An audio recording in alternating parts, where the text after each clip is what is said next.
I asked Donna to let me know how things turned out. A couple of days later, Donna found me and told me the news. Bob had confronted the man, and he had admitted what he had done. I asked her what was going to happen. She told me he was going to go out as a WOW as well. I asked him if she was satisfied with the outcome. She said that she was happy. She was able to go WOW. She gave me a big hug and said goodbye. I turned back to my work with sadness and feeling confused. I figured the man had been possessed and the leader had cast out the devil spirits that had caused this to happen. He then would have taught the man how to keep the trapdoor of his mind closed, so this wouldn't happen again. However, why should he be allowed to go out WOW? I figured the leader was much more aware of the spiritual aspects than I was. But the gnawing uncertainty stayed in the back of my mind. Because of what had transpired with me, I felt I was in no position to make a judgment of other people's actions. I had 3 goals during the rock. One was to figure out where I would be living for the next year, to talk to John Lynn to find out what I needed to do to be reinstated as a Corps member, and to find one of my Corps sponsors, Jackie, to see how she was doing. After lunch one day, I was able to corner Lynn for a moment to ask him about reinstatement. He was vague, and his answer left me in about as much information as I had before. While I was talking with him, I decided to ask him a question I had for a number of years. At various times during our marriage, Rose had accused me of being possessed. It had caused me a great deal of confusion and anger to think that something as evil and vile could have happened to me because of the positions and responsibilities I had held. I asked him what he thought of all of this. His answer was hardly comforting. He said it did not sound like this was probable, but if she did cast them out, be thankful they were gone. It was a backwards way of saying that he didn't know. I left the meeting as bewildered as before. I started to make inquiries about living arrangements for the next year. It would not be feasible for me to leave the state because I had to appear in court for the final divorce decree. I found out that my apprentice Corps leader would be moving to Dayton, Ohio, to take over a leadership position. After meeting with him, I decided this would be a great place to continue my growth and to get back into the Corps program. I made the necessary arrangements to transport my things down to Dayton. On the second day of the rock, I was able to find Jackie. I had met with Jackie a few years before. She had become a close friend and a sponsor to us in the Corps. While in residence, she had been out WOW. During this time, she had kept in communication with us. We received a letter partway through the year saying she had come up against some problems. Her WOW year had not been going well. She had met this man and she tried to recruit him.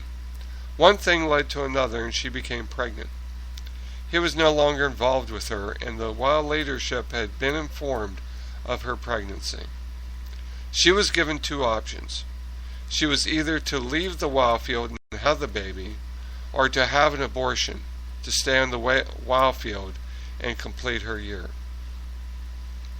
The Way's doctrine was a fetus does not become a living soul until it takes its first breath, and therefore abortion would not be morally wrong.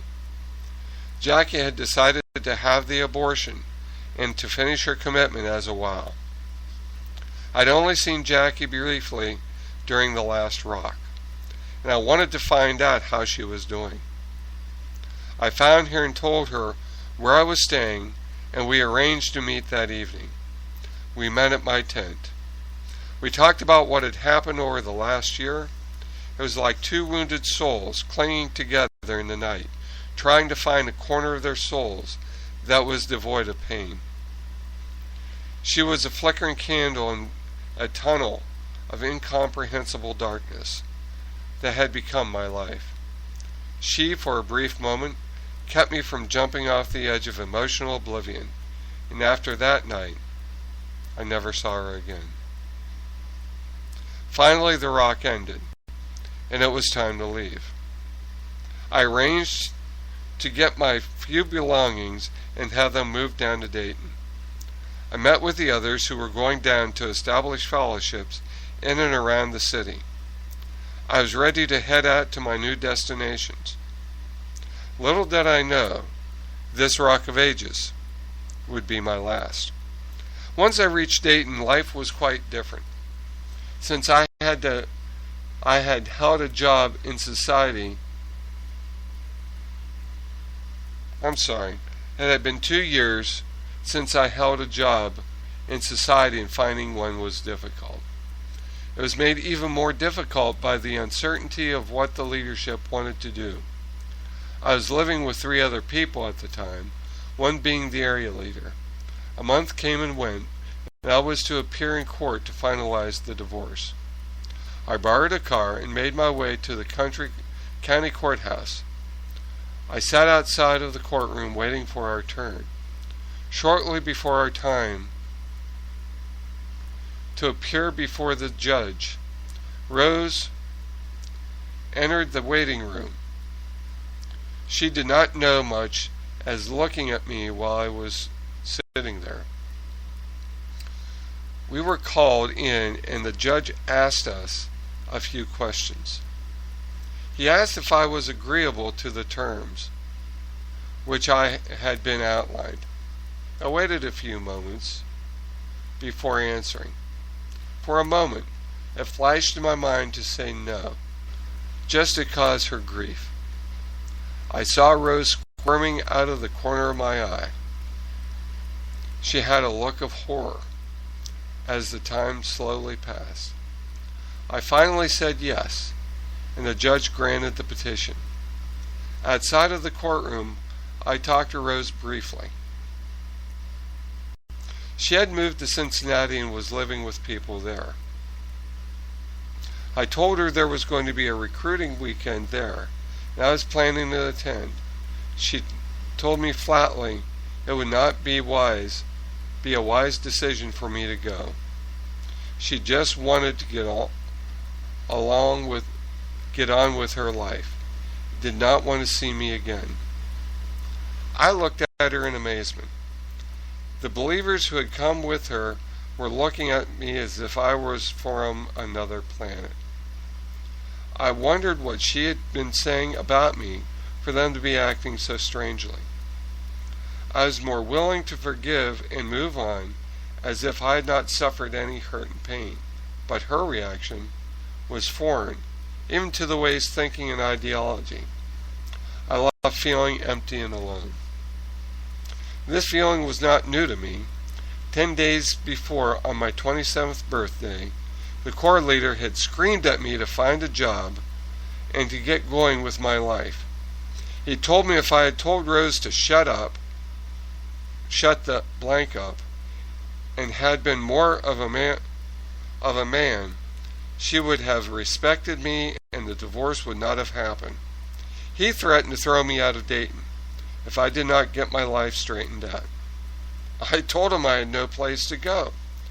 He asked me if my parents still lived in Ohio.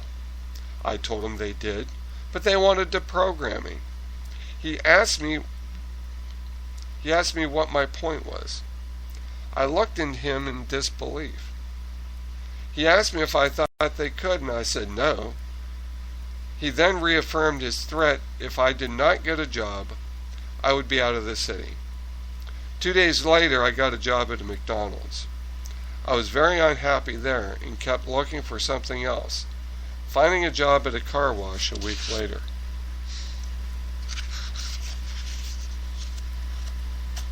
While in Dayton, I made friends with a former territory leader and his wife who had lived in the South. They were reassigned to Dayton as branch leaders. I helped them move into their house. I found out through the wife that they had been full-time staff on the field because they had been responsible for more than 21 twigs. When they saw some of the twigs had only 2 or 3 people in them, they decided to combine some of them. Once they did that, the way took them off full-time staff, and he had to work a full-time job to support his family and do all the responsibilities the way required. She told me this not so much as to complain about their treatment, by the way, but to vent her distress because of how much work her husband had and she was unable to help because of the children, plus the fact that she was pregnant. She and her husband were 2 of the most real people I had met during my years in the ministry. I could not believe that they had been cut out of their livelihood because he had done something that was ultimately best for the people in his area. After a couple of months of being there, the housing issue still had not been resolved. An opportunity came up for me to live with a new PFAL graduate that needed help, and I jumped at the chance. I was finally getting my feet on the ground. I moved my 9 small boxes, which constituted all my worldly possessions, after almost 6 years in the way, living the more abundant life, into the apartment. I rode the bus to and from the car wash and settled into trying to motivate my roommate into becoming more committed. I also helped run a PFAL class. Soon it was the beginning of November, and winter was setting in. I got a call from my mother. My family wanted to come down to visit me, as they had not seen me since the summer. I told them it would be fine for them to come down to visit. She said they would be down on November 10th. I told them this would be fine, and I looked forward to seeing them. It would be a visit never to forget. It was not saved by my file, but ultimately saved the lives of many others throughout the years, and helped me restore many families, including mine. And that's the end of chapter 11. This is pretty much the tail end of what we started out with in chapter 1. The backstory behind this whole thing going to Dayton, it was actually Miamisburg, was that after my parents got a hold of me, and I think it talks about in the next chapter, but I'll talk about it here. The area coordinator for that site, his name was Al Weinberg, got a hold of my father, tried to get a hold of my father after I was kidnapped. And basically what he said was that my father was going to go to hell for what he had done. And then he slammed the phone down. Weinberg did. Throughout the years, and this is another part of life whatsoever, I was out in Council Bluffs, Iowa, working with an individual who had just gotten involved in the Way International. And it was interesting because the father was a very balanced person, I have to admit that, and he was working with one of the leaders I mentioned in the book, Michael Fort. And one of the things Michael Fort said is that the reason that I had been dismissed from the Way Corps, and this is absolutely unbelievable, ladies and gentlemen, because I was on that phone call talking, and I would talk with Michael Fort, for him saying that I was actually physically abusive to a person that I never touched. Well, the following conversation was quite lively and quite colorful. And Fort didn't have too much to say. He stuttered a lot when he found out.